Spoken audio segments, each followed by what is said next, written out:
சகோதரர்கள் பாசம் அப்படின்னாலே நமக்கு ராமாயணத்தில் வர ராமன் லக்ஷ்மணன் தான் நினைவுக்கு வருவாங்க. ஆனால் சம்பதி மற்றும் ஜடாயுவின் சகோதர பாசம் உங்களுக்கு தெரியுமா? சீதையை தேடி செல்லும் அனுமன் மற்றும் குரங்கு படையினர் ஒரு மலைப்பாங்கில் பெரிய பறவை ஒன்றை பார்த்தனர். அவர் யாரென்று தெரியாமல் தங்கியிருந்த அவர்கள் அதன் கதையை கேட்கும்போதுதான் தெரிந்தது அதன் பெயர் சம்பதி. சம்பதி நீ யார் என்று கேட்டபோது அதன் கதையை அது கூற ஆரம்பித்தது. நான் ஜடாயுவின் சகோதரன்.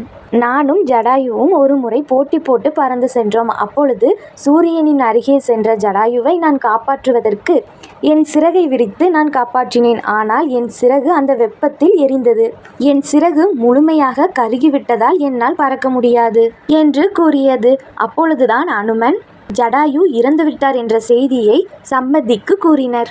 ஜடாயு இறந்த செய்தியை கேட்ட சம்பதி மிகவும் வருத்தமடைந்தார். ஜடாயு எப்படி இறந்தார் என்று கேட்டபோது அனுமன் சீதாதேவியை ராவணன் கடத்தி செல்லும்போது ஜடாயு சீதாதேவியை காப்பாற்றுவதற்காக முயற்சி செய்தார். ஆனால் ராவணன் வாளால் ஜடாயுவை வெட்டியதால் ஜடாயு உயிர் பிரிந்தது என்று வருத்தமடைந்து கூறினார் அனுமான். ராமர் தான் ஜடாயுவிற்கு இறுதி சடங்கு செய்ததாக கூறினார் அனுமன்.